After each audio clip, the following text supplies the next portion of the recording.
এবার কি বিধানসভা নির্বাচনে আরো একটি কেন্দ্রের প্রার্থী নিয়ে সমস্যায় পড়েছে তৃণমূল? এবার কি সেই বিধানসভা কেন্দ্রের প্রার্থী বদল করতে বাধ্য হবে তৃণমূল নেতৃত্ব? সেই বিধানসভা কেন্দ্রে কি কি সমস্যা তৈরি হয়েছে প্রার্থীর এগেনস্টে? সেই প্রার্থী কে? কোন বিধানসভার কথা বলছি? শেষ পর্যন্ত কি পরিস্থিতি এখনো? এই বিষয়টি আজকে জানাবো আপনাদের। দেখুন, 294টি বিধানসভা কেন্দ্রে প্রথম দিন একদিনে তৃণমূল প্রার্থী তালিকা গড় করে ঘোষণা করে দিয়েছে। কারণ ততটাই স্ট্রেংথ আছে দলের। অপরদিকে যদি আমরা দেখি, বিরোধী দলগুলি এখনো পর্যন্ত দফায় দফায় প্রার্থী তালিকা ঘোষণা করেও 294টি কেন্দ্রের প্রার্থী ঘোষণা করতে পারেনি। কিন্তু তৃণমূলের এই যে একদিনে 294টা প্রার্থী ঘোষণা করা, তাতেই কি সব হয়ে গেল? না, তারপর থেকে কয়েকটি কেন্দ্রে দেখা দিয়েছে প্রার্থী নিয়ে অসন্তোষ। যেমন উত্তরবঙ্গের রাজগঞ্জে যদি আমরা দেখি, খগেশ্বর রায় তো দলই ছেড়ে দিলেন তার কর্মী সমর্থকদের নিয়ে। অন্যদিকে অসিত মজুমদার, দেবাংশু নিয়ে একটা প্রবলেম তৈরি হয়েছিল, কিন্তু এখন তার মানভঞ্জন হয়েছে। এরকম বেশ কয়েকটি কেন্দ্র রয়েছে। আর তাতেই নতুন সংযোজন পূর্ব বর্ধমানের খণ্ডঘোষ বিধানসভা। হ্যাঁ বন্ধুরা, সেখানে যে প্রার্থী করেছে দল যাকে, তাকে নিয়েই সমস্যা। তিনি নাকি দুর্নীতিবাজ, তিনি নাকি তোলাবাজ, এলাকায় তার নাকি অন্য রকম বিষয় দেখা যাচ্ছে। আর যার অভিযোগে, যে অভিযোগের দাবিতে একদম দুভাগে বিভক্ত হয়ে গেছে পূর্ব বর্ধমানের খণ্ডঘোষের তৃণমূল নেতৃত্ব। বলা চলে এক শ্রেণী একেবারে এতটাই তারা বিক্ষুব্ধ যে কোনোভাবে ওই প্রার্থীকে তারা মেনে নিতে পারছেন না। সেই নতুন প্রার্থী হচ্ছেন নবীন চন্দ্র বাগ। এই নবীন চন্দ্র বাগকে মেনে নিতে পারছেন না কারা বন্ধুরা? যে অভিযোগগুলো করলাম সেটা আমার বা বেঙ্গল ভয়েসের নয়, একেবারে ব্লক প্রেসিডেন্ট, খণ্ডঘোষের তৃণমূলের ব্লক প্রেসিডেন্ট অপার্থিব ইসলাম। আর শুধু তিনি একা নন, বিক্ষোভ দেখিয়েছেন তারা শীর্ষ নেতৃত্বের বিরুদ্ধে, জেলা শীর্ষ নেতৃত্বের কাছে গিয়ে, যে সব মিলিয়ে এই প্রার্থীকে তারা মানবেন না। অপার্থিব ইসলামের পাশে আরো কয়েকজন নেতা, স্থানীয় নেতা যোগ দিয়েছেন, বেশ কিছু কর্মী সমর্থক হয়েছেন। তারা একসঙ্গে গিয়ে তারা বিক্ষোভ দেখিয়েছেন। তাদের বক্তব্য, যদি নবীন চন্দ্র বাগকে শেষ পর্যন্ত না বদলানো হয়, তারা ভোটের একেবারে নিষ্ক্রিয় থাকবেন, মানে তারা ভোটের কোনো কাজই করবেন না। আর এটা তো ভীষণ মুশকিল। যদি স্থানীয় নেতৃত্বই ভোটের কাজ না করে, তাহলে এলাকায় ভোট করবে কে? অপার্থিব মণ্ডল এই হুঁশিয়ারি দিয়ে দিয়েছেন ইতিমধ্যে। অপার্থিব ইসলামরা নিজেদের অবস্থানে কতখানি অনড়, শুনুন। আমি ইতিমধ্যেই আমাদের সম্মানীয় জেলা সভাপতি ফোন ওভার টেলিফোন আমি রবিবাবুকে বলেছিলাম যে যদি নবীন বাগ প্রার্থী হয় তাহলে আমি আজকেই আপনাকে রিজাইন দিয়ে যাচ্ছি। আমার কোনো দুঃখ নাই, আমার রাজশক্তির বিরুদ্ধে যাওয়ার ক্ষমতা নাই, যেতেও নারাজ, আমরা শুধু নিষ্ক্রিয় হয়ে যাচ্ছি। আমাদের সিদ্ধান্ত যে আমরা এই দলে থাকতে পারবো না, আমরা ছেড়ে দিচ্ছি, দলের বিরুদ্ধে যাচ্ছি না। আর একটা চ্যালেঞ্জ শুধু নিতে চাই, আজকে যদি নবীন বাগকে চেঞ্জ করে যদি বিশ্বনাথ রায়কে করে, আর তাকে আমি আমন্ত্রণ জানাচ্ছি যে নবীন বাগ বিরোধিতা করে বিশ্বনাথকে হারিয়ে দিতে পারে কিনা, এটা আমার চ্যালেঞ্জ। এই চ্যালেঞ্জটা আমি কেন আমার সঙ্গে আলোচনা করা হয়নি, এবং আমাকে একটা লজিক দেখাতে হবে যে কোন যুক্তিতে আজকে নবীন বাগকে বারে বারে আজকে প্রার্থী করা হচ্ছে। যে মানুষটার শরীরে রক্তটাই তার বেইমানি। আজকে সিপিএম 5 বছরের প্রধান, 5 বছরের উপপ্রধান, 5 বছরের এমএলএ করার পরেও আজকে 1 সেকেন্ড লাগেনি তার সেই বেইমানি করে তাদের সঙ্গে চলে আসতে। আবার তাদেরকে এই জায়গায় মূল্যায়ন করতে হচ্ছে।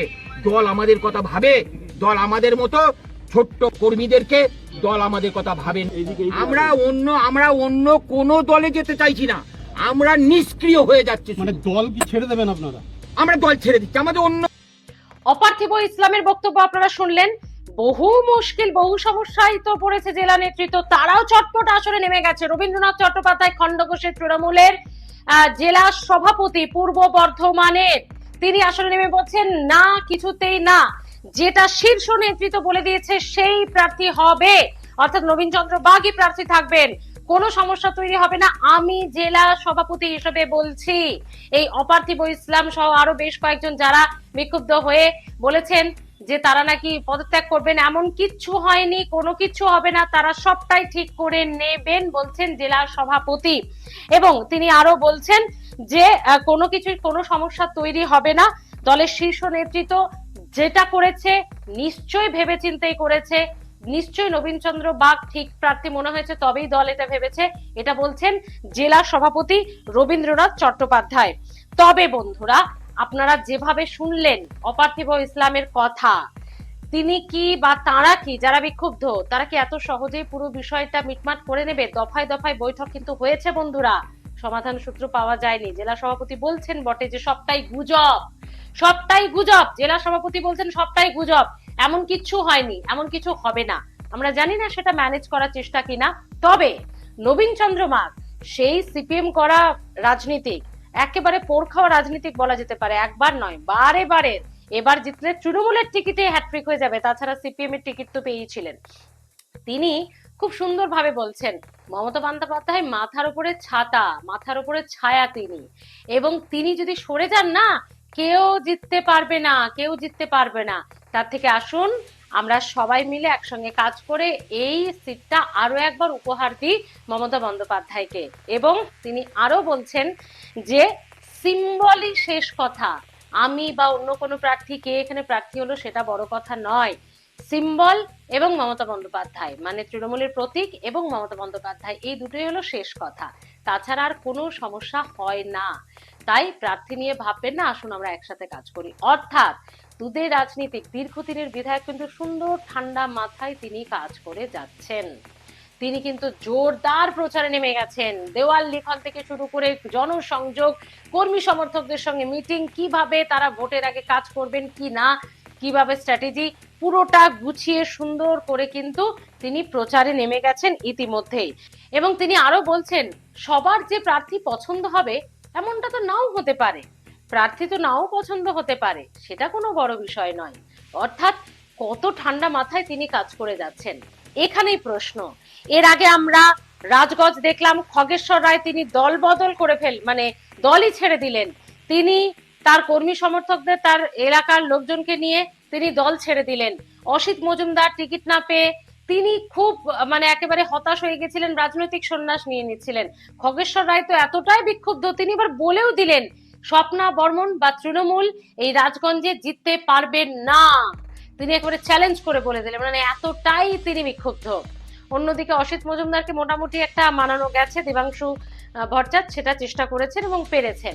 কিন্তু কথা হলো এই স্থানীয় নেতৃত্ব যদি সত্যি বিক্ষুব্ধ হয়, এই যে অপার্থিব মন্ডলরা যেটা বললেন যে তারা ভোটের কাজ করবেন না, তাহলে কি খণ্ডঘোষ, এই যে পূর্ব বর্ধমানের খণ্ডঘোষ বিধানসভা যা হ্যাট্রিক হতে চলেছে তৃণমূলের আমলে, সেটা কি এবার হাতছাড়া হয়ে যাবে? খণ্ডঘোষে একসময় কিন্তু সিপিএম এর ভালো দাপট ছিল, পূর্ব বর্ধমান তো লাল দুর্গত বর্ধমান ছিলই, পূর্ব বর্ধমানের খণ্ডঘোষও তার অন্যথা নয়।